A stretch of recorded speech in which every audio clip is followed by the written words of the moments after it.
Hey everyone, welcome to This Isn't Fun Anymore podcast. It's hard to get into the next step without saying our names. We're not going to tell you who we are now, because Jake told us we're not supposed to do that in the intro. So you will find out. You will find out whose voice goes to what name later in the actual episode. Yeah. But today, this is our Game of the Month episode. We talked about two games that hopefully you guys have been playing along us. I think both games probably take about a month each to play, right? Oh, jeez, we had to speed them. Yep, yep. Speeded them good. A lot of speed happening. But yeah, we played Katamari Damacy, and we played the Escapist. Yep. So that is the core of the episode. Yeah. So sit back, relax, and enjoy. Unplug your ear holes. Yep. Get ready to stuff things in your butt. Plug up whatever else you need to. Yep. Enjoy the episode.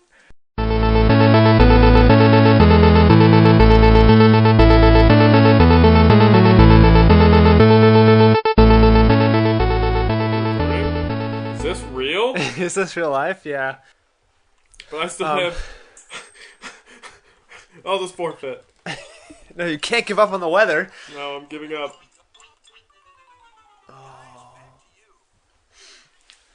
Yeah, put your phone like right up by the mic. That's good interference. It's over. Yep. Over and out. So, welcome to part 2 of the Pixel Talk. We're going to talk about pixels for another hour and a half. Yep. Now that we've all calmed down. Yeah. I mean, there were obviously a lot of things that I wanted to say and just couldn't get out of my stupid, dumb brain. Yeah. I mean, I know it was based on that short that came out in 2010, but watching the movie, it just felt to me like somebody saw that episode of Futurama where they did basically the same thing, where the aliens came and Fried was the only one that knew how to defeat them because he played all those games. Yeah. And somebody watched like King of Kong, the documentary about the guy getting the World record. Because like the bad guy, like Billy Mitchell. Yeah, it was like, you know, he had the mullet and he was kind of a douchebag. I know it was kind of a, you know, combination of all the other high scorers, but yeah, it just seemed like, I don't know. Hey, I mean, if we're really going to go into part 2... No, I didn't mean to actually start talking about it again. It's a bad movie. We can all agree. I think everyone has now agreed Yeah. that it's a horrible movie. But it still made money. Yeah. I saw there was an article that people were sort of tweeting around about how, like, this woman's like, you know, I'm not going to let my kids see this movie, and here's why. And it was all because of, like, sexist reasons. Sure. Okay. And it's funny because she didn't really bring up the fact that there was, like, one female character in the movie and had played, like, all the roles that needed, like, a woman to play. Yeah. But she said that she didn't want him to see it because during the scene where Josh Gad's character is supposed to be motivating the Marines, he's calling them girl maggots, and somehow that's supposed to be worse than guy maggots, which I thought was like the worst example you could have used, because all he was doing, first of all, he was improvising. Second of all, he was using the two cliches of what, like, supposedly drill instructors shout at guys, which is he calls them women and he calls them maggots, and so he just put those two things together. Yeah. So I think there was plenty of things to complain about in that movie. About it being sexist. And that was not one of the things. Yeah. That, and then he used the word shit. And she didn't want she didn't want her kids to see that. So. Makes sense. I wouldn't want my kids to see it because I wouldn't want them to see it and think that that's an acceptable movie. Will you allow your kids to see Adam Sandler movies, like the early Adam Sandler movies? Of course. Yeah. I mean, that shaped me who I am today. I know, it did me too, but it's like, you know that if you show them, like, you know, Happy Gilmore, Billy Madison stuff, they're going to want to continue and keep to watch all of his other movies. Okay. If I show them like Happy Gilmore and Adam Sandler and I point out the year that it was made, they'll just think Adam Sandler's dead, which he will be at that time. Yeah. But it's like, I'm not going to be like, he also made this collection of movies. When they turn like 16 or whatever and they want to start IMDbing Adam Sandler and seeing a whole laundry list of movies, that's on their terms. But like growing up, and be like, yeah, you can watch Happy I'm Gilmore. sure by then he'll be the president of the Academy. You know, Kevin that James. Does He's got the experience Oscars. now, Right, he does. He ran the country. Right, because the Chewbacca mask that he got that one time. Anyways, the real reason we're here. Let's talk about these two games. To do a podcast. Yeah, that's true. Which game do you want to talk about first? I'll let you pick. All right, let's talk about Katamari Damacy, because I'm looking at it right now. My impressions of the game are the rolling, sticking, never stop, ever swelling clump of stuff that makes a star out of everyone and everything. So just on the back of the box. Yeah, that's what the back cover says. Yeah, I mean, I guess let's go into explaining the mechanics and everything in this game. Unfortunately, this game is not that robust as far as story or mechanics or like whatever. Both games we picked aren't really we're not going to be there's not going to be spoilers. So if you haven't played these games, it doesn't really matter. Correct. And B, there's just not that much that we could muster up. Right. It's not going to be a Life is Strange. No, we can explain what it is and how we felt about it, and that's about it. Yeah, and talk about hey, I really like that part where I rolled up a cow. That's about that's about our favorite part. Just to get the year. I think it was 2004. I looked it up. Okay, I was trying to see if it's on the back cover, and it probably is. Yeah, I tried 2003 trademarked. So it might. I think that might be be September Japan, 2004 is when it came out in America. Because this was obviously a Japanese game first. Right. So with the deal we made with ourselves for the game of the month is we're not going to look anything up while we're playing. Yes. Yeah, we're not going to look up walkthroughs or achievement guide, any of that stuff. Thankfully for this game, really didn't need it. Yeah, we didn't need it for this game. I mean, the Escapists, on the other hand, just having a crafting guide would have been enough to make the game a little bit more fun. But we'll get to that later. But yeah, so afterwards I did look up a couple stuff. It came out in 2004, and it was only $20 at release.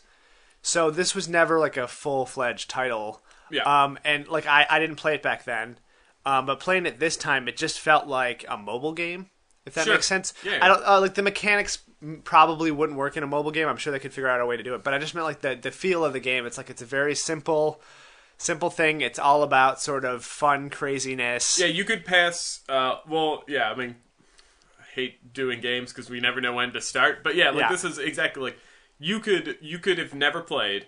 Watch me play a level. I could pass you the controller, and you could do fine. Yeah, it could be the last level of the game. It could be the first level of the game. You could just pass the controller around to anyone who knows how to handle a controller. Yeah. And within a minute, they'd be pros at the game in terms of just the complexity of what you actually need to do. Right.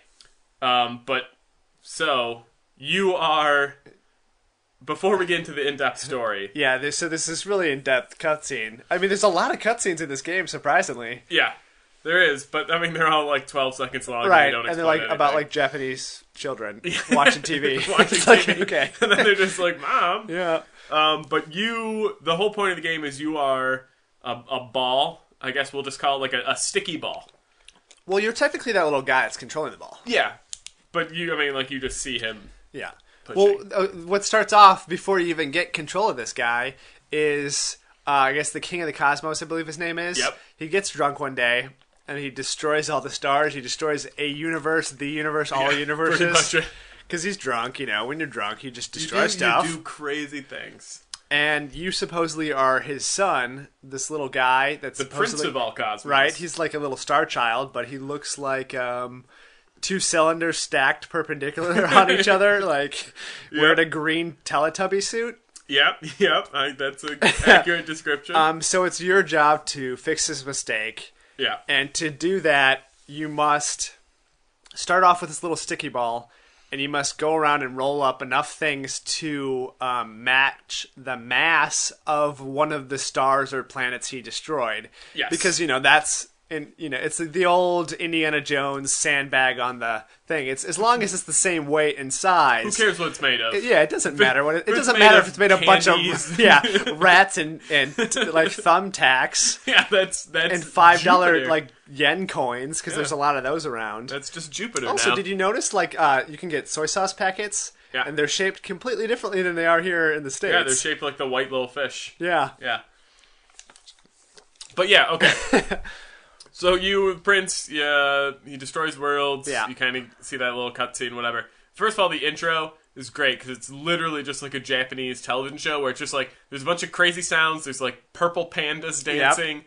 Yep. It's acid trip. Right. Even if you're I can't imagine playing it while also on acid, hallucinogenic.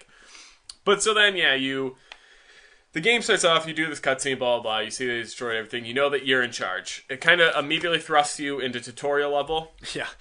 Which is really just to get the controls. And the controls are pretty simple to explain. You use both joysticks is pretty much your whole thing. This is a PlayStation 2 game. Yeah. And so, you have two joysticks that are pretty close to each other, right? Thumb distance away from each other. Yep. And you use both of them at all times for the most part.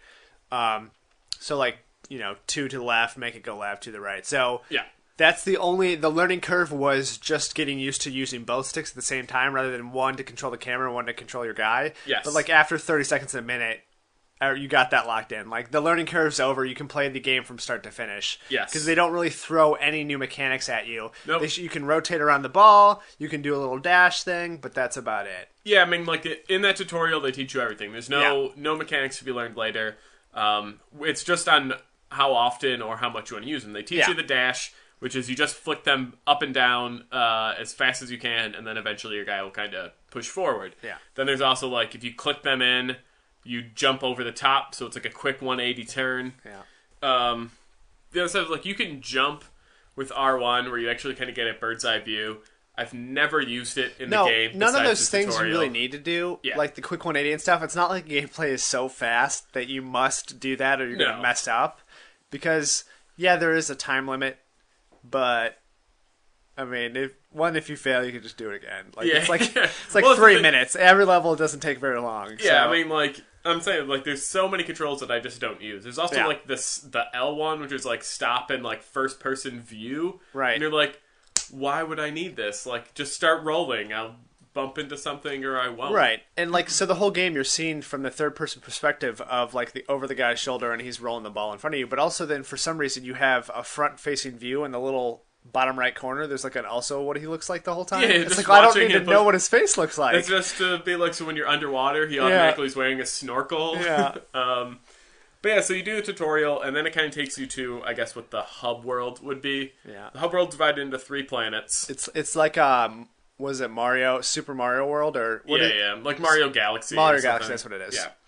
Yeah. And so, the first world, there's just little different symbols that represent your options. Your settings and your save and, your collection data and all that stuff. There's one that's just for multiplayer, which is local only.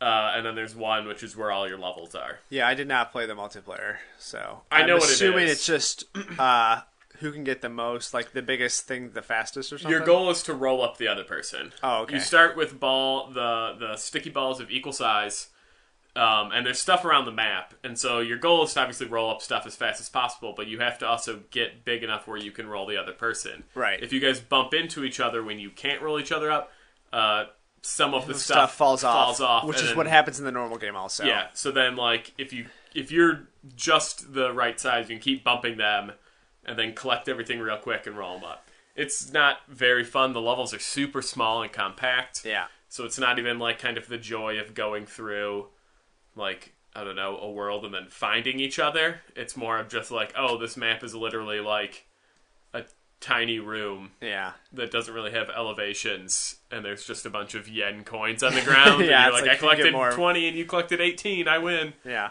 Yeah, multiplayer is very bad. But yeah, some of the things that you mentioned is you start off small and you can only get a certain amount of things stuck to you when you're that size. So if you're tiny little ball just starting out, you can only pick up, tax candies, all this other stuff, yen coins. Yeah. But then eventually, once your mask gets big enough in that same level, then you can start trying to pick up cows or mountains or rainbows, that sort of stuff. Yeah. That you would want to be part of your installation. So yeah, your big planet installation. Yeah, and if you are not big enough and you try to roll it up before it's too soon, then you lose some of your ball, some of your mass. So it's kind of like a Yeah, it's a hit point, sort of, Yeah, it's a tiny negative risk reward. Yeah. I mean, if you're just am I big enough to pick up this strawberry, and you bump into it and it's not, then you're just okay, well, I'll go roll up 10 more things and then I'll come back. Each level is kind of divided into a mass total, like you said, that you just kind of have to match, and then a time limit to get there. Yeah. Once you hit that mass total, the level doesn't end. That's just like then you just keep going, like see how big you can get with the remaining time. Yeah, like it doesn't just stop, and it's not like if you go too big, you've got like it doesn't count. Yeah. You just have to get to that point. Yeah, it doesn't matter if you go beyond it. As long as when there's at least 1 second left on the clock when you hit that mass total, it's technically you beat the level. But yeah, the levels are just kind of broken up into, you start in a little shop, and then the shop expands to like the whole house, and the house to the house and backyard, and it's just like it's just kind of this ever growing, and then it's like the little street market, and then it's the whole city, and then it's essentially the whole world. Is kind of how it ends, where you're rolling up. Like I said, like rainbows and storm clouds and mountain ranges and all that stuff. And then the credits at the end of the game, you're actually rolling up continents. So you're rolling up and it's like, you got Russia and you got, all of South America and all that kind of stuff. I know Russia isn't a continent. It kind of is. Yeah, I'm about to say. We say a lot of things wrong on this podcast. Yeah, so what's why stop now? One more? Yeah. But yeah, I mean, there are some sort of connection between what you're trying to do and the things you're trying to pick up. Like, for like Pisces, you got to pick up like a lot of fish. Yep. And for like, was it like Ursa Minor or something like that? It's like a bear. Yeah. And then so... Like there's the bear one and the cow one, which is Taurus or something like that. Right. Those are the worst two levels. Yeah. And most of the game is, like we said, you just hit a certain mass in a time limit, and that's it. That's 90% of the game.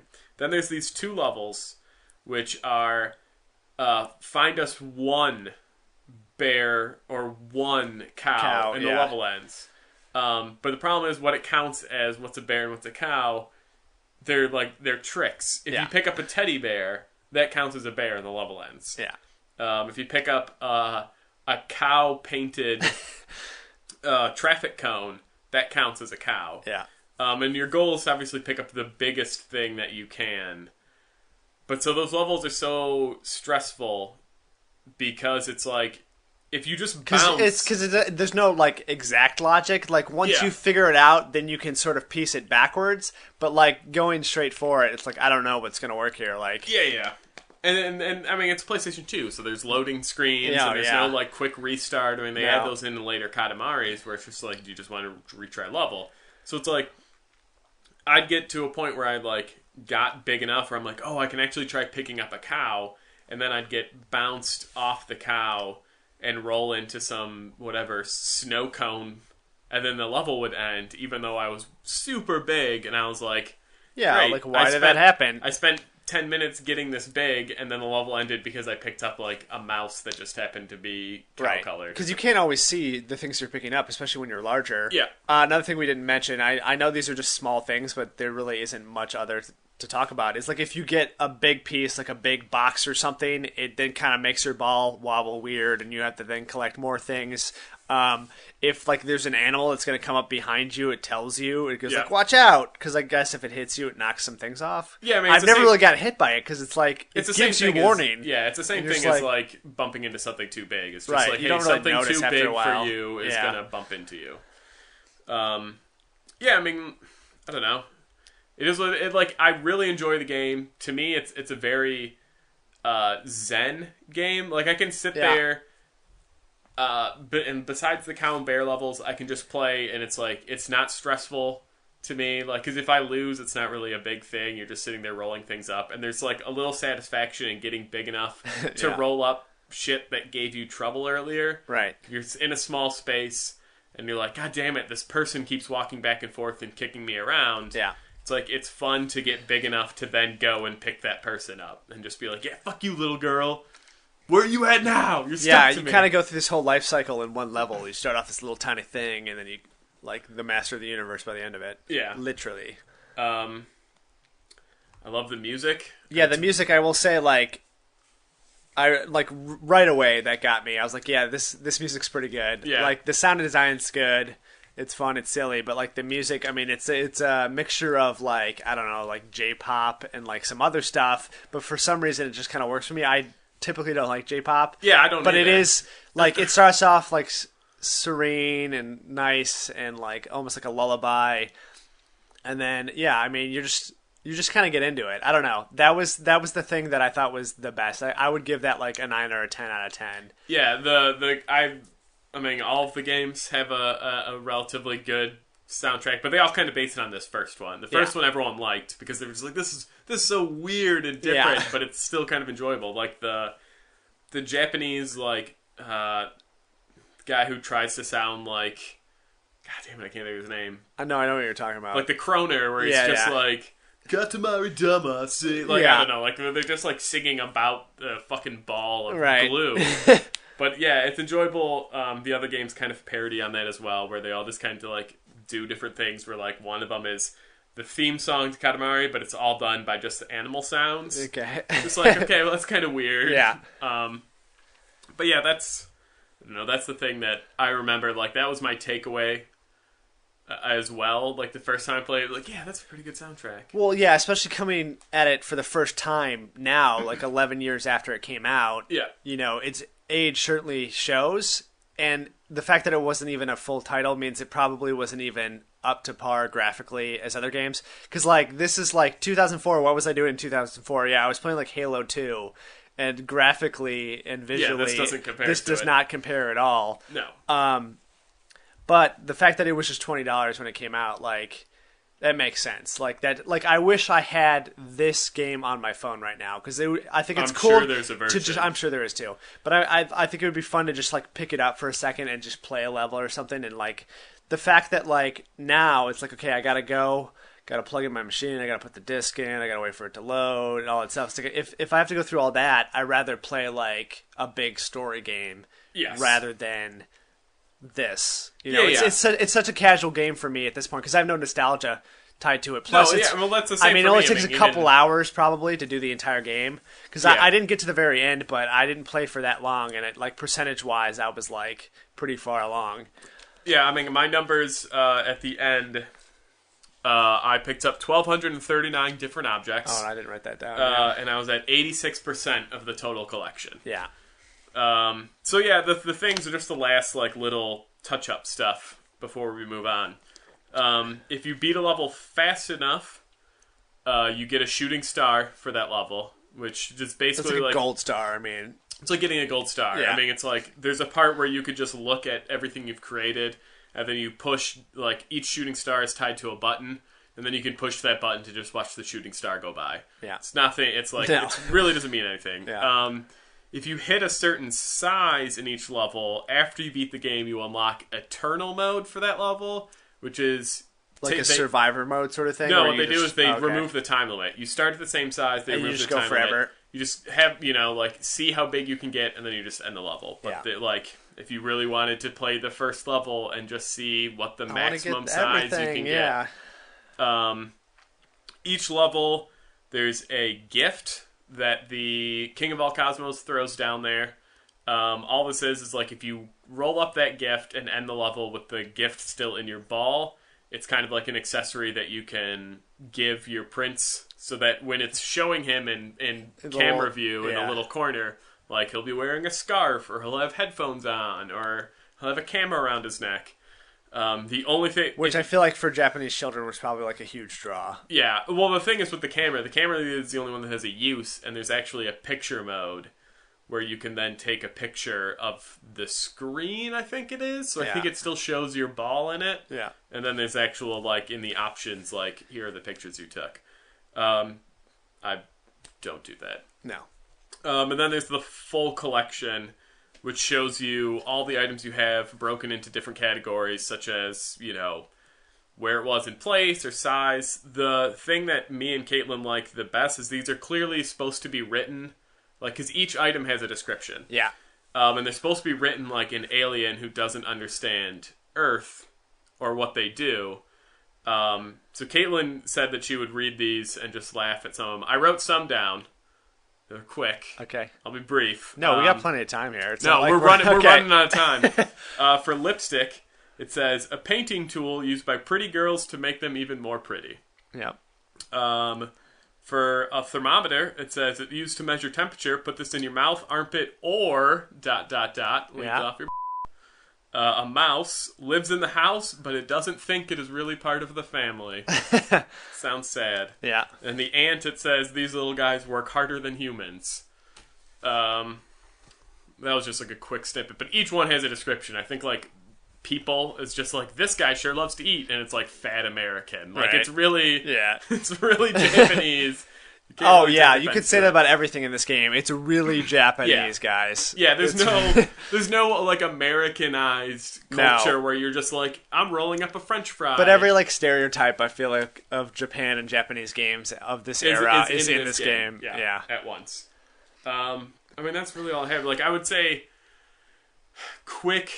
my favorite level was when you had to roll up twins. Yeah.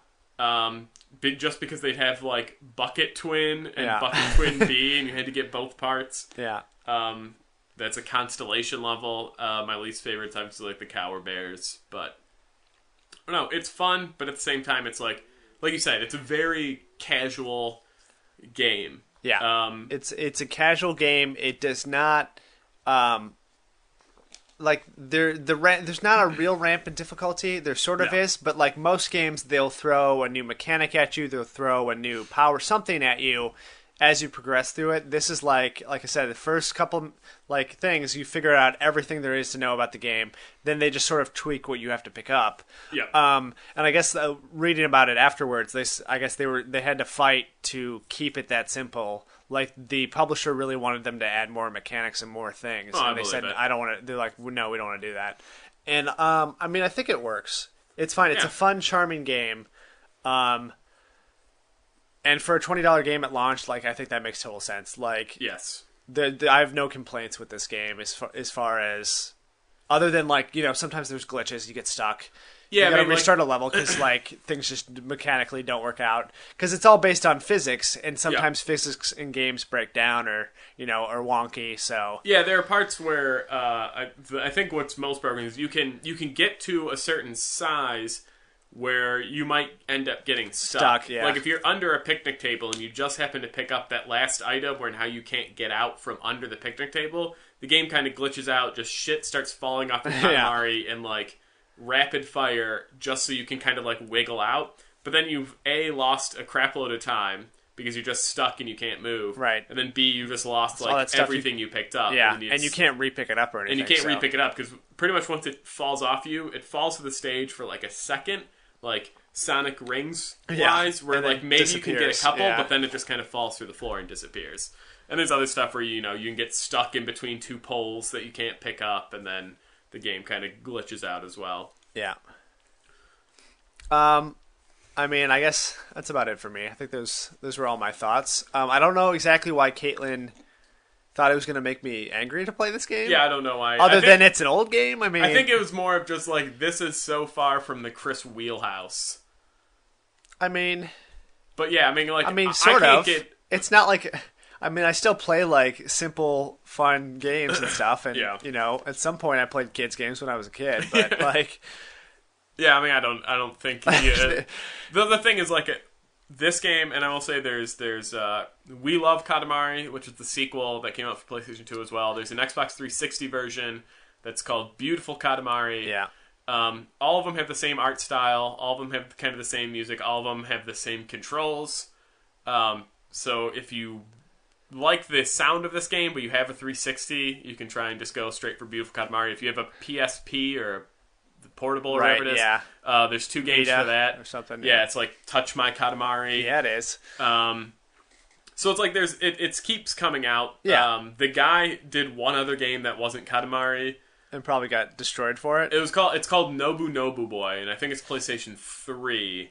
And I've never played it, but apparently it's, just as weird and freaky. Yeah. I don't know. Like I said, I mean, like, to me, it's one of those games where I can't, like, I put it in and I just can't get mad at it. If I was really, like, basketball is my complete, like, Zen game. But, like, if for some reason I was playing basketball and just like, I had a really tough day at work, and whatever this is already in my system, just turn it on and just be like, let's play a couple levels, listen to some guy sing about a ball, and like just roll around, because there's no, like you said, there's no real challenge. There's no like, you can't get frustrated where it's just like, I can't pick up this dog. Yeah, just even go the time around it. restraints were not like... Yeah, they're not strenuous. No, I wasn't like clenching the controller trying to go like a perfect run, find the best path to get everything right away. It's just like, oh, okay. Yeah. Oh, yeah, I still got 30 seconds left, and I was like messing around the whole time. So it's like, okay. I think I failed the entire time through, and granted, I have more experience as I've played the other ones. Yeah. Maybe I failed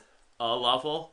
Right. Like, I mean, I remember getting to the last level, and the last level gave me trouble the first time I played because you have to get to a huge size. Right. And, I mean, the time allotment's generous. It's like 15 minutes. But at the same time, it's just like you have to get to 80 billion size. Right. And, like, on the first time, like, I'm not going to be able to do this on the first try. And these levels are such a pain to restart because it's the longest level. Yeah. And that was one of the levels that not only did I get the shooting star for, but I got the eternal mode on. Yeah. Right? You get so big and you're just like, oh, okay. I guess I did fine. Yeah. I mean, it is like a kid's game. It is simple, so they don't really want to make it too restrictive. Yeah. But...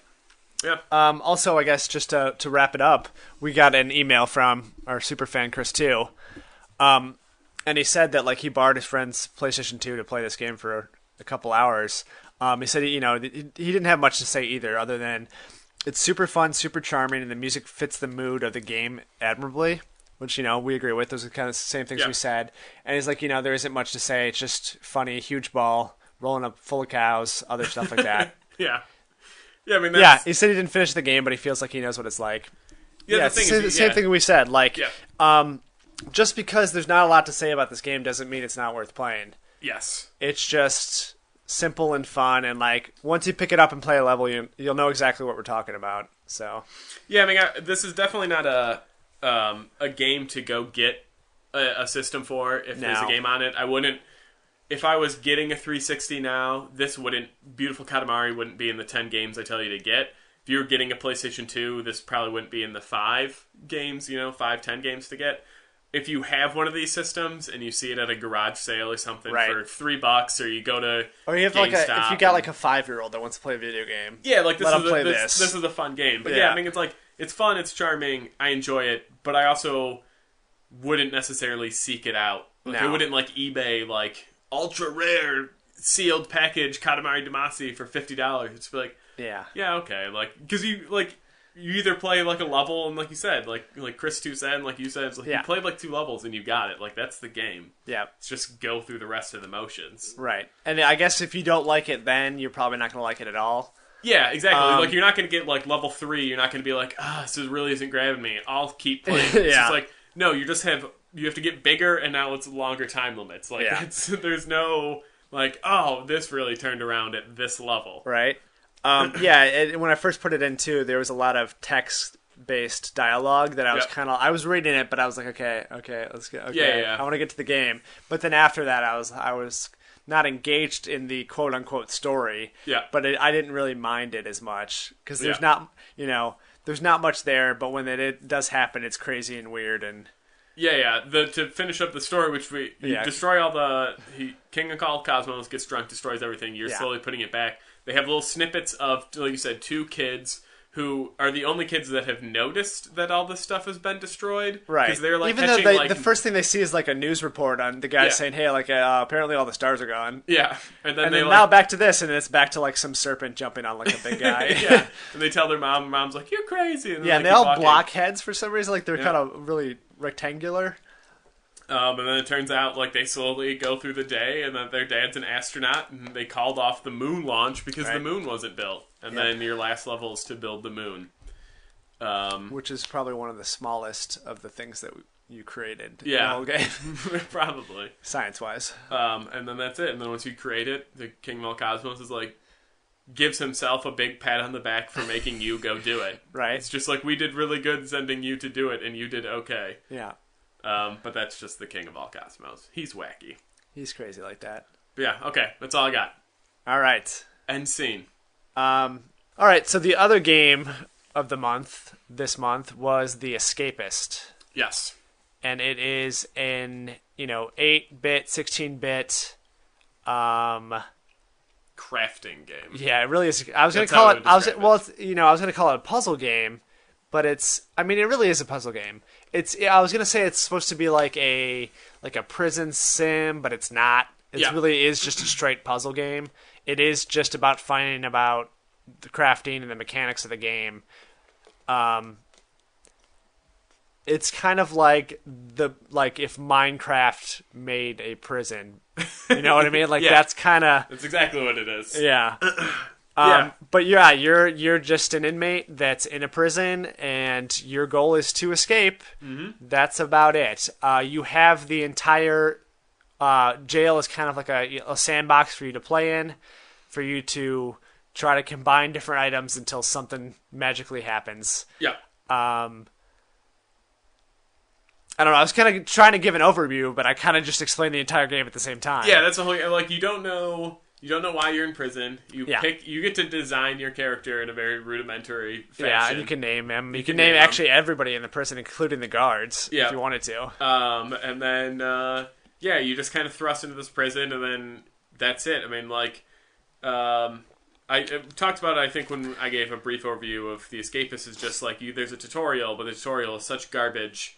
Yeah. That I almost prefer they didn't give have one. Yeah, because literally the tutorial to catch everybody up is literally just like it's the night that you're escaping, and all these dominoes are already set up. Where it's just like, this guy's selling this item which you need. You buy it from him.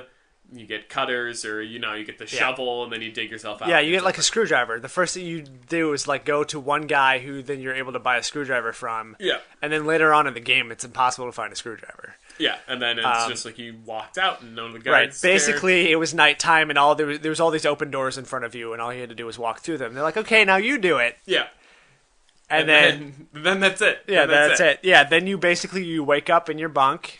You got to go to morning roll call. Yep. Which I realized later on that you actually do not need to be at. I don't know if you knew that. No, you do.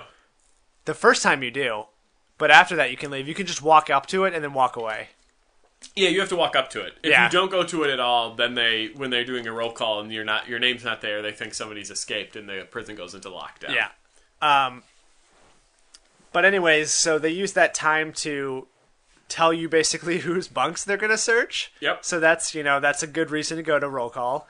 Also, they kind of tell you things that are happening, like, hey, like the electrical system's not working, or someone's messing with the outer wall, or all this other stuff. Yeah, they're kind of hints, but also maybe things to avoid because they already know about it. I don't know. I didn't really pay after I sort of took in the world and saw what was happening. I didn't really pay attention to that. Like I said, I stopped going to roll call. I went there only since it's a collection of the prisoners, to see what missions they had available and to see what they were selling. Yeah, that is how I did it. Later, I would just go there to see if they were searching my bunk. But yeah, I mean, like the game issue, or not the game issue. Don't start there. The crux of the game is like there are different. The prison is divided into. It's timed, like the whole days, and each one has a certain thing that I think it's like every hour is a specific thing. Yeah, so it's like there's morning roll call. Yeah, you go there obviously to find out all that information. Then you go to breakfast. And then it's free time, then it's work hour. Work hour. You can also then there's showering. There's rec workouts. Time, there's all this stuff. All this stuff. And so the whole point of those is that you're trying to be inconspicuous.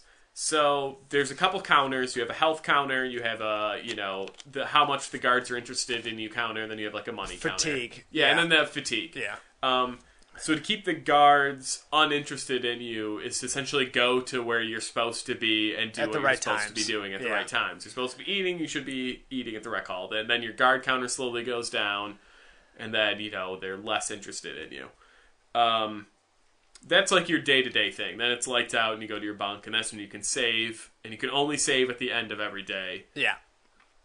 And then it's just like during what you're supposed to be doing is A, learning patterns.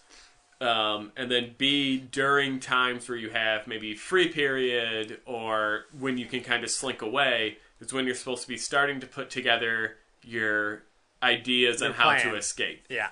And that's where we get into the crafting element. Yeah. You can combine pretty much any item in this game. There's a lot of items you can pick up. You can only hold, I believe, 6 on your person at once. You can also hide things in your room. Yep. You got like a desk. You can actually hide things in the toilet. Yep. and you can actually just put things on the ground. I don't know if you overfold. Like, if they're going to search your bunk, they're going to see that stuff anyways. So if I had too much stuff, I would just put it on the ground of my bunk. Yeah, I would, if they were... The items are divided into two categories. There's legal and there's illegal. Right. They're highlighted Contraband green. Yeah. So if they're green items, you can have them in your bunk, and when they search them, they don't remove them. They don't care that you have a paperclip. They don't care. Right. That I you had a bunch of plastic forks and knives around. Yeah, like, they don't care about that stuff. The only stuff that they will take is the red stuff. If they catch you with contraband in your bunk, you get thrown into solitary, which then they strip everything out of your bunk and everything off the person. Yeah. So any contraband you might have had. What I did, if I knew that I was going to be searched, and I had contraband that I didn't care about, I would put it in someone else's bunk. Yeah. And then they'd get thrown into solitary if their bunk was also being searched. Yeah. But here's the thing: we didn't look up anything, and I really stayed true to that until yesterday. The day before we recorded podcasts, I didn't look up any crafting guides. I didn't look at anything. I probably put in maybe 10 hours before yesterday. Really? Yeah. Okay. That's what my Steam thing says. That's not just for this block of playing. But without looking up, I'm getting all pixels in my brain where you were. I know. I know what you're saying. There's too much information, and it's all Three Stooges, and it's way out of your mouth. So, like you said, you can combine anything. You can combine up to 3 items at a time, which to me sucks. And then you can continue limitless combos. Yeah, and then those create an item, and then you can use that in combining. For example, you can use 2 nail files and duct tape to make wire cutters. Yep. And then if you combine that with another nail file and another duct tape, then you can make stronger nail cutters, and you can just keep going up and up and up. Yeah. So, and the problem I have for crafting games, I don't play a lot of crafting games. I don't play Minecraft. I don't play that stuff. So I look at it in terms of the old school adventure game way. Is you match everything together. Collect everything you can, and then try and match everything to everything. My problem with this game, and I'm fine with it going in if you had a crafting guide. Which I'm sure 99% of the people did. Yes. But I feel like you're not supposed to be playing with a crafting guide. I feel like that's kind of the fun, is finding things out. Yeah. But here's my issue. There are so many items that are red herring items that have no purpose. You can't craft them into anything. They don't do anything. Yeah, you get into a lot of dead ends, because that's the problem. When you craft something new, especially at a lower level, you're like, oh, obviously I have this, therefore I should be led down this path. I'm going to start looking for something else that would be, this would be a means to an end to. And then that's how you get stuck in dead ends, because sometimes that's the first and last step, and you're stuck trying to find some way to, Yes. get out of the vent. Did you try to use the vents at all? I did. I did use the escape vents. that way? I tried to. I did not to jump ahead. If you step on a table or an item or something, then all of a sudden you see the vent system. And I know I made a fake vent cover with something I was able to craft. Paper mache and paper mache. I believe it's the combo. Of course. You can also make fake walls sometimes that wear. No, paper mache is something stupid like. It should just be whatever water and glue, newspaper or glue or something like that, but water is not an item. Yeah, some of the stuff does not exactly make sense. Yeah. Which is why you need a crafting guide. Yes. But yeah, I didn't really use the vents. I tried to plan an escape using the vents, and then I found a much easier way to do it, and then I just completely forgot the vents were there. Pretty much. Yeah. So, I guess we've explained the story, we've explained the crafting, all that kind of stuff. Here, this is where things, not looking up again, how I didn't know. I was thinking when I bought this game originally, a long time ago. And forced me to play it. Well, no, this is before we pulled it. But I bought it, and the description really captured me because it's just escape from prison, and it's kind of this limitless sandbox. Yeah. So I was thinking oh man, I'm going to get to kind of craft something in my head where I'm just be like, this is going to be my way out. Right. And that's what I'm going to work to.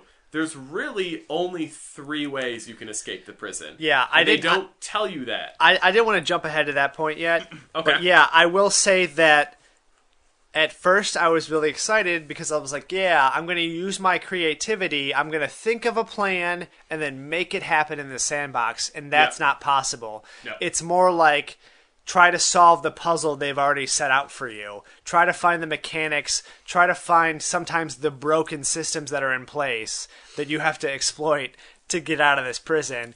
It's more like a game of being like a video game tester. It's like find the bug. Because that's kind of how I found out how to get out of some of the prisons. And then I continued to use like exploits to get out of the prison. But just some of the other things that we haven't talked about you can do, just the daily activities. So you can, do tasks for other inmates. Yeah. And they kind of boil down to 3 different things, which is like, go find me this thing, go steal me this thing, beat up this guy. Yeah. So that's basically, and if you do favors for other people, sometimes you get items. They all have stat bars attached to them, so they can like you more. You can actually get them to be part of your little crew if you want them to for assistance. I didn't know until I looked something up. Really? Yeah. One of the ways that I tried to escape the second prison was just give everybody weapons and have them beat up guards, and then I tried to break through a wall. Yeah. That's probably smart. Yeah, I had a gang of like a couple guys, and your job in the second prison is like a gardener, so you have access to all these like rakes and hoes, and I just went back there and I just kept going to my job, and I just kept handing out rakes to everyone. Anyways, though, and there's 3 stats that you can increase: your strength, your speed, and your intellect. Yep. Which they don't really tell you what each one's for. And I spent the first couple of days just going through the routines, going to roll call, going to eat food. When I had to do work, I try to do my job, try to hit my job quota. Yep. And then I tried to max out all my stats. That's what I wanted to do. I was like, okay, I know I got to be strong. Being fast is probably going to be a huge benefit. And I didn't realize how important the intellect was. Yes. Until I started unlocking more things. Like, you can't really craft what you need to get out of the prison until your intellect's like 80. Intellect. Yeah. And then once you also know that, then all you have to do is the first thing you do is just get your intellect up, and then you can basically break out of prison probably in one day. I'm sure I didn't look it up, but I'm sure there's probably ways to do it in the first day. Yeah, I mean, if not the first day, then for sure the second day. Right. Yeah, I mean, that's the thing, is the first time I played, before we were playing for this month, I went and just did through the routines, and I thought, like, these routines move too fast. How am I supposed to plan anything? Because I'm constantly being shuffled to, like, okay, now it's time to eat. Yeah. And I was thinking, I wasn't thinking outside the box, but right. I'm like, if I have to be at all these things, like, I only you have like 2 hours a day. 2 hours, and that's if you they're don't separated have a job. too. Right. To then, like, try and plan the whole heist. And so, like, I'm doing jobs in that 2 hours, and I'm trying to buy items, and I'm just like, man, I don't have fucking time. Like, I gotta go work out, I gotta go shower, I gotta go do this, I gotta do my job, I gotta be a cleaner. It's just like... And I think that might be kind of the point, is they want you to realize, okay, I have to start doing things, wrong. I have to start being tricky if I'm ever going to get out of this situation. And that's like, I told you, like, we talked... off air, 2 weeks ago about this. The first thing I did was I was playing in the sandbox, seeing what I could do, and I was just going around to everybody's bunk and taking their sheets and their pillows and flushing them down the toilet because it overflowed the toilets. Because that was back when I was like, okay, I'm gonna try to think of like, okay, what am I gonna do? Think of a creative way to get out. So I'm like, I'm gonna flood this floor, and I'm gonna make all the walls weakened, or I'm gonna make it so they have to bring construction crews in or something. I'm gonna just try to cause mayhem as either a distraction or a way to break out. But of course, all it did was just flood the toilets, which was fine. Yeah. And it was fun. But what I accidentally found out, because I had all these sheets and pillows, was that if you combine 2 pillows and a sheet, you make a dummy, a bed dummy, which then I threw that in my bunk just right away. Basically, I'd never had to go back then if I didn't want to. I did sometimes just to get stuff, but at roll call or at nighttime with lights out, you can just wander around and they think you're in the thing, as long as a guard doesn't see you with his flashlight. Yeah.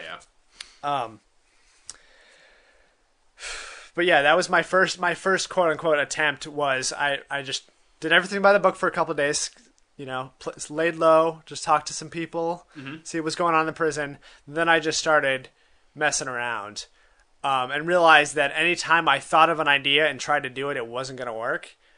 And then also talking with you had talked about how you knocked out a guard, took his key, made an imprint of it with putty you made, but then could not find a way to make a key out of that putty. Yes. And so my goal was like, okay, I got to figure out now. I'm gonna do those first couple steps that you did, and I'm gonna find a way to make a key. And then I did, and I told you. Did you use that method then? Yeah. So here's what brings me to like the only 3 ways out, which kind of frustrated me, is because I found all these imprint keys. That's what I made, and then once you told me essentially like how you made molten plastic to then make a fake key, I was just like, okay, that's how I'm going to do this. Like that, I was already dead set in my mind when I made an imprint of the first key. I'm like, that's it. Yeah. That's how I'm going to get out. I'm going to make an imprint of the keys that I need to unlock the doors, and I'm just going to walk out in a guard's costume and get all the way out and just freedom. Yeah. That's what I thought. I'm just like, that's it. Genius. Yeah. Feel good work. So like I start and I just pump up all my strength because you can hit more and then you can take more damage, and that's like intellect wise I only did enough to make the key, because I was just like, I don't care, like I don't give a shit. I'm sorry, not to cut you off, but the way that you improve these stats are there's like little mini games. It's basically just the same game. If you want to work out, there's like, you lift weights, and if for the controller, I don't know if you use a controller or a keyboard. For the PC, it is not controller friendly. Enabled. Oh, that's stupid. You use the left and right triggers and just tap back and forth, and there's a little bar that goes up, and every time you do that, you get a little bit more. Yeah. Same thing for running. You run on a treadmill, or intellect, you like read books or use a computer, depending on which place you're at. So my first issue is the computer doesn't support controller support, even though this game came out on Xbox One. Yeah. Just like, okay, should be pretty easy to institute. But so I go through this whole key thing. Each guard has a different key. So I'm like, okay, I got to find the guards that have the keys I need. Right. There's the utility key, there's a work key, there's a staff key, and there's an entrance key. Those are the 4 guards in the first level. And I'm just like, okay, well, I know what utility key does. That was the first one I made. I did a run where I just knocked out... Once I found out how to make keys, I just knocked out every guard, took all of their keys, and had a key for every room in the place, and just started wandering around. And that's... I kind of had more fun doing that than actually breaking out. Well, yeah, because, like, to me, like, that was something that I actually figured out on your own, on my own. It's like, obviously, you gave me the molten plastic, because my whole thought was like, okay, I have to go to the metal press area, I have to get a job there, and then I can use my mold in some sort of metal press. But no, you just use a lighter and a toothbrush or a comb, and then that makes molten plastic, and then somehow you can make a key. But so I get these keys. Utility key is the first one I made. You can kind of go in these little side shops where they have items, prisoner stash, which then you can click on, and it gets you usually, I guess, a higher level item at random that's contraband, or it gives you a crafting note, and then they refill every couple days. Timeline, so you can go in there. So I was like, okay, this doesn't really get me anything. Like, I can hide in here, but there's no point. Then I completely ignored a work key because I knew what that did. And then I'm like, okay, this guy's got a staff key. Perfect. Knocked him out, made that key. Then I spent forever trying to find another lighter to then make my entrance key. And then I was like, good, got it. Yeah. Plan set. Did you try to buy one, or did you search for one? I searched... First like, if you search everyone's bunks and stuff, sometimes you get lucky. Yeah, so I searched everyone's desk first, and that's how I think I got my first 2 lighters, and then I had to wait for somebody to sell the third one, so I can get the third one. But then, so I had my entrance key, had my guard's uniform, I was like, okay, tonight's the night. Yeah. So just to back up a little bit, did you steal the guard's uniform from the guard, or did you take it from your job? So I took it from my job, because you start off as a cleaner, so which is like the worst thing. So so your job, the first job they give you in the first prison is you have to clean uniforms. Yep. So you're cleaning both convict uniforms and the guard's uniforms. So right away, it throws you in a small, tiny room with a couple of washing machines and a little minigame, but it gives you access to those guard uniforms. So okay... I have access to guard uniforms. The problem is there's a little like metal detector that if you try to walk out of it while you're carrying a guard's uniform, it goes off and you get in trouble. Yeah. But it has a locked door, so like, hey, if I come back, if I use the key to get in here, I can get a guard's uniform. So that was my goal. Also, was like, okay, I got to get a guard's uniform, because once I have that, I can basically free roam. Because I don't think the guards, even if they look at you, they don't notice you, right? No, it slowly ticks up your percentage. If you like stand by one, but I'm saying like you can kind of just wander around and they don't really care. Yeah. Also, you could just like change in the hallway if you want to. Yeah, I've changed outside. I was just like outside. I just popped in my guard's uniform. But so like I in my brain, like this was it. I made it. Yeah. So I actually waited. I waited tonight so I could save it because I was like, I did all this work during the day. I don't want to lose that progress. Yeah. So then I waited the whole other day, so it was nighttime. I actually did have a screwdriver at that time, so I used the vents to get outside my cell. There's another key. There's a cell key, which just unlocks the cells. Right. But then I popped out, threw on my guard's uniform, walked outside, and then walked to where the entrance is, popped out there, and there's a door with a silver lock, and I'm like, that's what the entrance key is for. Nope. No. None of the keys let you out. No. You have to, at some point, like, break down the fence or the wall. Like, they always make you do something. And that's what infuriated me is because then, I spent, I played a lot yesterday. Right. And so that I spent maybe 2 hours playing, getting all of these items to make this escape attempt. Yeah. I got it. Done. Duffed my hands. I was ready for the next prison. Yeah. Nope. And then I was just like, okay, that's stupid. So then I, looked, then I broke down and I'm like, I'm going to look online because I'm like, I have all of the keys. How can I not get out? Yeah. The last key is held by the warden. The warden you can't beat up. You can't talk to. You can't steal. You can't do anything. So he just holds this key, but you could never have access to it. So then I was like... How do you get it then? So the way that I ended up escaping, because I just happened to be online and look, is that if you knock out all the guards and then use duct tape to tie them up, I never thought of that. Once they are all knocked out, the warden sends you a letter saying, please don't hurt anyone else. I've unlocked the front gate, and then you can just walk out. That's stupid. And that is that would how never I made happen. my escape. Really? That's how you made your escape? Yeah. Well, you looked it up, though. But that's because I looked up, because I had all the keys, and I was strong enough to beat up every guard, because I've been stealing these keys left and right. Yeah. So I'm just like, I'm already halfway there. Like, I don't have any other items. I put all of my eggs in this basket, and that was it. And so I was just like...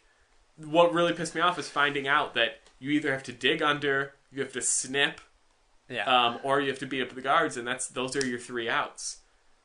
Really, I mean, there's no like. Yeah, I broke through the fence. I broke through a wall and then through a fence. I'll tell you what I did. Yeah. So I started off with basically the same thing. I knew I had to get access to that guard uniform. So after talking with you, I'm like, okay, make putty, make a fake key, get that guard's uniform. Did that. But during the day.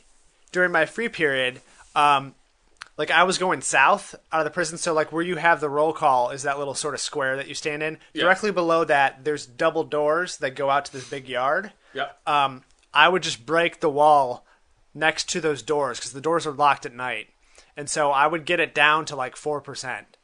And you can just use plastic forks and knives and just slowly chip away at it while you want to. Yep. As long as you don't get it down to 0%, nobody notices that the wall is basically gone.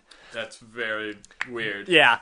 And so then I waited for nighttime, put on my guard's uniform, went and just hit it with one little thing. Made sure I had, I think, 1 or 2 candy bars on me because when your fatigue gets too high, the only way you can get it down is to rest, eat, or shower. Yep. And so I was like, okay, I got to cut through this outdoor fence. I don't know how long it's going to take. I brought a couple candy bars, and I just stood there. What'd you use to cut through them? Just more plastic forks and knives? Just plastic forks and knives. And I just stood there for, it took maybe a minute of real time. Yeah. Took 3 or 4 knives, and I ate a candy bar. And guards would sort of come by, but you see where they're looking, and they just kind of walked by. I stood still, and they would just walk by me. You to be out there. And so after I did that, I was like, "Oh, okay. I'm gonna go back and see if maybe I can find another way." So what I did was I was in my job with the guards uniform and everything. I knew I couldn't walk out of there with it, so I put one on, and I walked out of the metal detector, and it didn't go off. You can't have it in your inventory, but if you're wearing it. Then it registers it registers as a guard. Yeah. So I just started walking around then as a guard, I don't know, 30 seconds into game time of the game. And then I realized that I could just do basically whatever I wanted. Yeah. The game was kind of broken for me at that point. Yeah. Being able to break the wall with a plastic knife and not have anybody notice during the regular day. You can also dig with all of those items. Yeah. You can use a plastic spoon. Also, you can I think you can combine them to make them slightly stronger. but I really didn't even need to. Yeah. Because I spent those first few days originally getting my strength and intellect and all that stuff up, I was basically just a god. Like, I could do whatever I wanted. I could walk over and punch a guard and, like, hit him out in, like, 1 or 2 hits, where if you tried to do that earlier on, you would get beat up really easily. Yeah. Also, have you ever had the, like, random attacks, like, other inmates attack you for absolutely no reason? Yeah, if you're they don't like your face sometimes, and they just decide to. Yeah, I mean, like, then the inmates are the easiest to beat up. Oh, yeah. Then I just, like, turn towards them, I'd be like, you did not just hit me. Yeah. And knock them out. But, like, the randomness of it sounds fun in theory. Like, oh, it's like prison, you could get beat up or shanked at any time. Yeah. But because this game is basically just a straight puzzle, and it just made it just felt like a dick move on their part, rather than, like, a fun thing that might randomly happen in a sandbox game. Yeah. It just seemed like anytime that would happen, it'd be like, okay, that's annoying. Especially if you get, early on when you don't expect it and you get beat up or something, you're kind of annoyed by it. Yeah, I don't know. It gets frustrating, especially because, like, there would be times where the first time you're trying something out, you don't know what the repercussions are. Yeah. So, like, before I even made a putty imprint of the key, I just knocked the guard out and I took his key. Yeah. And I was like, I just have this key now, and I'll hide it in the toilet or whatever, and then I don't have it on me. Yeah. But because they know that you were the one that knocked out the guard, then all of a sudden it just a letter comes up that says, we know you that get letters from the warden or whatever all the time. Yeah, just like, we know that you have this key, so we're putting you in solitary for 5 days. Yeah. And then all of a sudden just cuts to you in solitary for 5 days. I mean, you're just like, oh, all my shit's gone. I just wasted all of my time in prison, and then I just have to load whatever my last day was. A way I found around that is when I was messing around in the second prison, if you have followers with weapons, you can have them attack the guards. And so then basically you can loot the guards, and they don't know that it was you. They go after one of the other guys. Also, you can pick up bodies. Yeah. Like, you can knock out the guard and, like, take his clothes and, like, pick him up and, like, throw him then outside. And then when he wakes up, it takes him a long time to figure out who did it. What's going on. Yeah. Yeah, I mean, like, after I eventually escaped, but I had to look up to do it, and that's when I realized But then I looked up other stuff, and that's when I learned, like, you can, recruit guards and stuff like that. Oh, I didn't know you could recruit guards. Well, not guards. Okay. I mean inmates. Yeah. And there's, all this other kind of random stuff. And that's when I started kind of looking into, like, what you can craft and all this kind of stuff. And I'm sure there's a lot of good stuff. There's not. That's the thing, though. Like, for what would seem like an infinite supply of things you can craft. Yeah. And also the stuff that I randomly stumbled across, I'm like, well, if there's this in the game, there's got to be something else. Yeah, but that's the thing is, like, there's so much, like, you would have to have, what bothers me most is, like, you wouldn't just stumble upon this stuff. Yeah. Because, like, to make nunchucks, it's 2 pieces of lumber and a wire. Yeah. Which to me is just, like, I was, like, logically is how I came up with some stuff. Like, to make a sock mace, take a sock, put a bar of soap in it. Yeah. Like, that makes sense to me. Apparently there's one, a sock and a battery makes, like, a super mace. Because, for whatever. Yeah, of course. But just, like, I had so many items that I'm just like, these are going to be great. I had, like, a watch. I'm like, clearly you can take apart this watch. Maybe I'll need something for it. Yeah. Or, like, paperclip. I'm going to turn this into a lockpick or something like that. Or all these kind of weird little shits. And they all turned out to just be red herrings where they have no purpose. You look through an entire crafting guide. And you can't use a paperclip for anything. Yeah. There's nothing you need a paperclip for. But obviously you don't realize this playing the game. No, especially when you don't look up stuff. That's why I think you almost have to. I think they kind of expect you to look up stuff because there's only a finite number of things you can actually make, it sounds like. Yep. And it's a very specific number. There's so many things you can pick up and grab. Yeah. So, I mean, making a game today, you have to assume that everyone's going to look up something on the internet. Yeah. So secrets only exist for about 30 seconds after the game comes out. So we've sort of been circling around it, but I think the main fault of this game is its reliance on crafting. Like, every game has crafting now. This game basically is only crafting. Yeah, you can't, without crafting, there's no, like, puzzle way to solve otherwise. I mean, you maybe, if you don't craft, the best you can do is you can beat up everyone and you can duct tape them. Right. But then you still have to know about that exit to do it. Right, but it is sort of still like a puzzle game, as in, I sort of see everything as, like, moving pieces rather than, like, people. Yeah. Like, even though there's so many people, like, there's plenty of like, movie and TV show references that the characters are saying, but I never really connect to them. Nope. Even when I'm doing jobs for them, even if I recruit them as part of my crew, like I don't know who they are. I felt like there's a huge missed opportunity for like an interesting story, even if it was just like one guy that like tells you a story, or you do a side mission for him and then like you get to hear about him. Like there's no connection with anybody. Like I didn't even really connect with my own character that I was playing. No, because you have your guy is speechless. Right. And there's no like story. And that's the thing, is I agree with you 100%. Is just like I wanted there to be one little element that like kind of tied things together. When I bought the game, I was ecstatic at the idea, and I was just like, I'm going to be doing missions, and then I'm slowly going to be like, I thought like a mission would pay out and like, hey, here I snuck this, and here you go, and like you start to friend these inmates and all that stuff. Right. And you can do that in the game, but there's no guidance. But like you have to recruit a guy on the keyboard and mouse. You have to press Q on him. What? Like there's you wouldn't have done that by accident. In the game. There's 2 buttons that I knew of, and it's like use. Right. And just like, so there's so much stuff that's just not said, and it's either a robust tutorial can tell you that, or you have to look things up, and that's what was frustrating. Also, a glitch that I found, and I don't know if it works for the Xbox version as well. So you get a journal, it tells you all the jobs you have, and then there's a second note that's your crafting notes. Yeah. If you craft something... Oh, yeah, I forgot to say there are, like, blueprints and stuff that you can find around the world, and, like, you can see them through walls, so you know, like, okay, if I dig behind this wall, I can get this crafting note. But... Yeah, and so, like, if you, anytime you try and craft something, even if you can't make it, it kind of gets added to this pile. Yeah. For the PC version, this might be a glitch, every time you turn the game off, all those notes get deleted. So I went back in... having done enough crafting or made enough you things, have to like write them down yourself, and you have to write them down, because I went back in there and I'm just like, it doesn't even tell me how to make a sock mace, which I've made like 20 at this point, right? And just like, really, like I can't even gather a collection and just be like, oh, later on, because I'd get crafting notes for items I haven't even seen, and just be like, oh, to make super cutters you need regular cutters and duct tape. I'm like, well, how do I make regular cutters? Yeah. So just like, if I could just collect all these and then saves, and then slowly on day 40 or whatever, I finally get that last note that's what I need, it's great. But if it deletes and I'm not writing things down, which nobody writes things down for games anymore. No. Like, this isn't, the 80s where the internet didn't exist and you had to create your own little notes. Right. Just talking about it with you, I think it would be a really good idea for this game if it had multiplayer.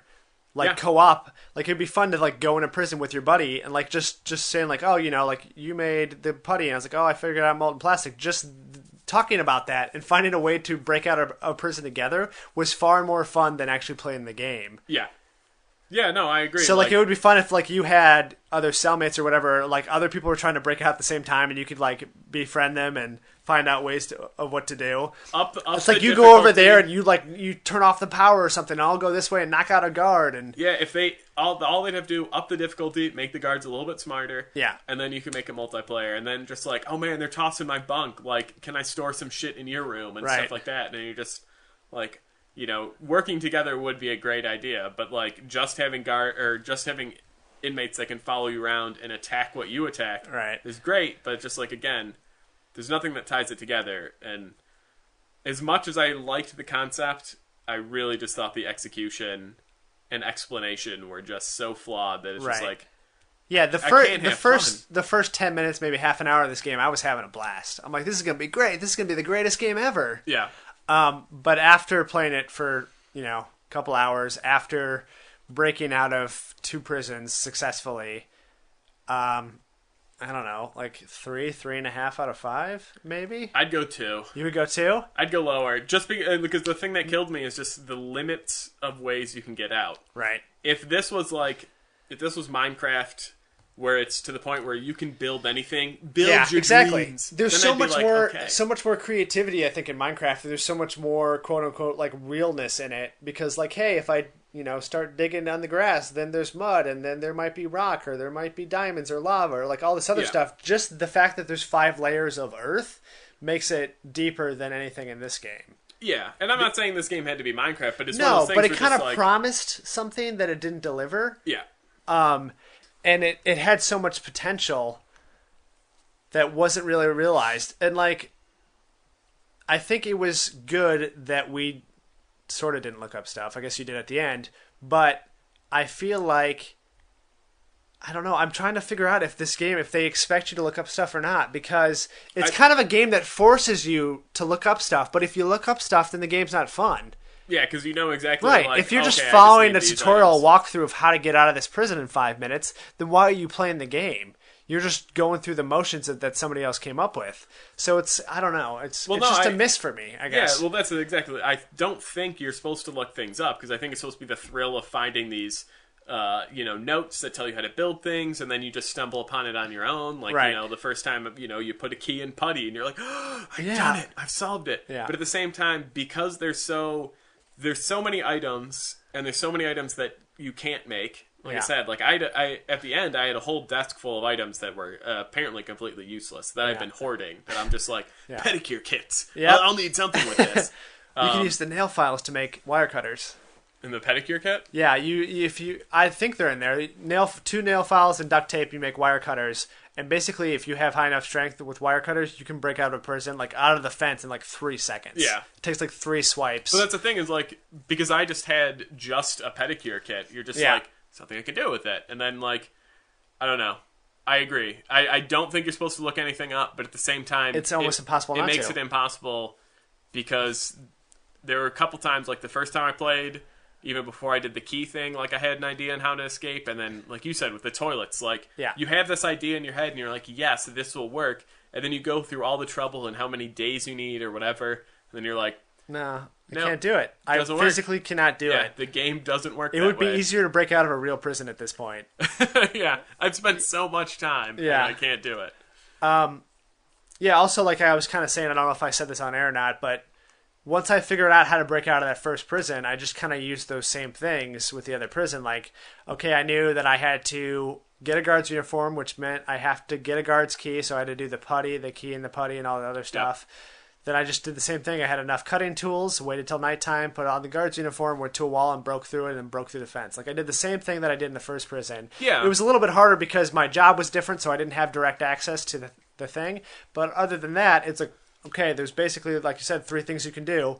Yep. Find a way to do those 3 things. Yeah. So once you know that those are the only 3 things you can do, then once I broke out of the first one, I felt I didn't even need to start. No, I mean, maybe, I don't know, maybe we're missing something. Maybe around the 4th or 5th prison, it all of a sudden gets crazy and you have to learn all these other new skills. Yeah. But I doubt it. Yeah. Because I was just like, I'll just build up my strength in every prison then and hoard duct tape and rope, and then that's my goal is I'm just going to beat up every guard every time. Yeah. I know you can make a grappling hook. Yep. But I didn't have any use for it. Yeah, that's the thing is like, again, maybe you're right. Maybe it's like these later prisons require you to make these unique items. Right, maybe there's like laser fences or, motion sensors or something. I don't know. But if that's the problem is people are going to start easy to hard. Yeah. And so clearly like the first 2... You're just like, okay, I can do the exact same thing for these 2. If that's the case, I almost don't want to play it then. There's 2, like, I basically, I don't want to play no matter what. I don't want to play if it's the same thing, more the same, and I don't want to play if it gets even harder than this, because it took so long to figure out basically how to get out of that first prison. If this is the easiest out of 6, then 6 is going to be impossible without cheating. Yeah. So. Yeah, I mean, like I said, 2 out of 5, I agree, it's a miss for me. It's just like, it's fun at first, but once you realize that like your creativity and your imagination aren't really like open, like it's still like, oh no, you still kind of have to know that for some reason 2 pieces of wood and a wire make a nunchuck. Like that's not just something you're just going to put together. Right. Like why would a wire go with the wood? Yeah, why is talcum powder and like toothpaste equal putty? Yeah. Yeah. Like, that was just stumbling upon because I just combined any 2 items. Yeah. And those are 2 green items that you can have. But like, the wood, both woods, having just wood in general is contraband. Yeah. So, like, it's not like you can just, like, store a piece of wood for later. Right. But yeah. If I was saying you can only pick up one of these 2 games, I'm going to go Katamari. Yeah, I mean, if it came down to that, definitely. Especially because they both... I mean, Katamari cost $20 when it came out. Escapists is $20. Yeah. So, $20 in 2004 is a lot better deal than $20 for this game. Yeah. If you like crafting, maybe. The only other thing I've heard about it is Denny D on Twitter said that he tried it out, did the same thing where he didn't want to look anything up, but he resorted to looking stuff up because there's no other way to pass it. He's like he couldn't take it anymore. He just had to look stuff up. Yeah, which totally makes sense now after playing it. Yes, like totally get it. Like I totally understand is what I mean. Yeah. But yeah, I'm glad that I played this on not my primary profile because I do not want to finish playing this even just for the achievements. Even though I think there's only like 10 or 15 for Xbox One, but I still don't want them. I don't want them. Yeah, Get them away from me. Yeah, there's a problem. It's upsetting to know that I bought this so long ago and it probably wasn't on sale because like the aesthetic and like the description sold me. And then great promise. Yeah, and then to play it and just be like, you know what? I'm probably never going to put another minute into this game. Yeah. Oh, well. It's over. Yep. So, we've done now 4 of these Game of the Months. Mm-hmm. I would like to implement some guidelines for our picks, I think, in the future. The fans, any game they want us to play, they're allowed to suggest whatever they want. There's no stipulations on that. But for us, I think the best games for the Game of the Months are probably games that have spoilers, games that are story heavy, so we can talk about the specific stuff. Like I think it was okay. Like we talked about Massive Chalice for a long time, and it's still fun to talk about those games. But I think like Life is Strange was perfect because we talked about spoilers and specifics, and like you get more out of it if you've played the game too. Where this, you can kind of just listen to us talk about the game. It doesn't really matter if you've ever played it or not. So for our Game of the Months, I think we should try to focus on games that are either story intensive or spoiler heavy or something like that. You know what I mean? Yeah. So something that has more meat on its bone. Yeah. So from now on, when we make our suggestions, yeah, we'll try to focus on games like that. Yeah. So we won't draw this week as to what our next game is. No, we'll give it a little time to simmer. We'll give it some time to simmer. We'll keep all of the old fan suggestions. So if you already sent us stuff, and those are the games you still want us to play. Yeah, you can always send more, though. Yeah, we'll leave them. You can send more. We will look at our recent submittals and see if we need to change those. But yeah, I mean, I agree that I think games that we have a little bit more to talk about. I mean, this was kind of tough because Escapists, having not put much time in, I'm like, oh, there's probably a lot here. And then once you dive in and you realize that there's not, then you're just like, oh, okay. No, you kind of break through the facade and realize there's a lot less than because I played, like I said, like maybe 2 hours before we played, and I was really just kind of like going through the motions, and I had no idea. I was like, this could be really good. This could be fun to talk about like all the cool ways that we found to escape. And then because I didn't look anything up then, and then you're just like, oh, okay, well, there's only 3 ways. Yeah. So there's not like, I did this. Oh my god, you found that way? Exactly, yeah. Like, I was like, I floated the whole thing, and then I made a raft and floated my way out. Like, I was a genius. Everyone drowned. I feel like it wouldn't have been that hard to just sort of set up the mechanics where you could have done anything. You know what I mean? Like, you tried to, like, your first attempt was kind of like the Agent 47 Hitman mode of, like, just walk out the front door wearing somebody else's clothes. They'll never know. Yeah. It's like I was never here, which would have been great. That would have been a fun way to escape prison. But no, instead you had to just get a letter from the warden and be like, I let you go. I let you go because you beat up all my guards at the same time. Like, wasn't hard. Yeah, that's his only method was to just let you out, not to, I don't know, put you in solitary or put more guards. Like, there's so many other ways to... You duct taped the guards. I mean, basically, it's called taking the prison, where it's just like all the guards are duct taped and now it's just you and the inmates have the run of the place. Yeah. So it's like... I'll just let you out? Like, are they coming with me? I don't know. Yeah. Yeah, I don't know. But yeah, that's our games. All right, but you can follow us at Not Fun Podcast, where you can suggest new games there or just, shout at us. Yep. We got a website, thisisn'tfunnymorepodcast.com. We got an email, thisisn'tfunnymorepodcast@gmail.com. We got a YouTube that is slowly building with some Mega Man videos, plus every episode of the podcast is available there. Yep. Sometimes possibly Twitches might go up there if they're worth replaying, I guess. They're always worth replaying. Yeah, but you can find us at Twitch at twitch.tv/thisisn'tfunanymore. Yep. Those are rare. We'll tweet we out. We tweet out, yeah. I think the main reason to follow us on Twitter, other than to get notifications of when episodes come out and stuff, is... we tell you when we're gonna Twitch. Yeah. So if you're into Twitch, you like to watch Twitches. Yeah, because if you just if you just like pop on and hope that we're twitching, like it's not gonna happen. Yeah, like not at this point at least. 9 out of 10 times you're gonna do that, we're not even gonna be close to being online. That 10th time, you're still gonna miss us. But, yeah, good stuff. I got more videos coming. Yeah, there will be more Mega Man videos, and probably at some point there'll definitely be other videos too. Yeah. So we will see. All right, guys. I believe the robot intern has a sign off for today. So we're not even going to get to hear it. I'm just going to sit back and listen to it.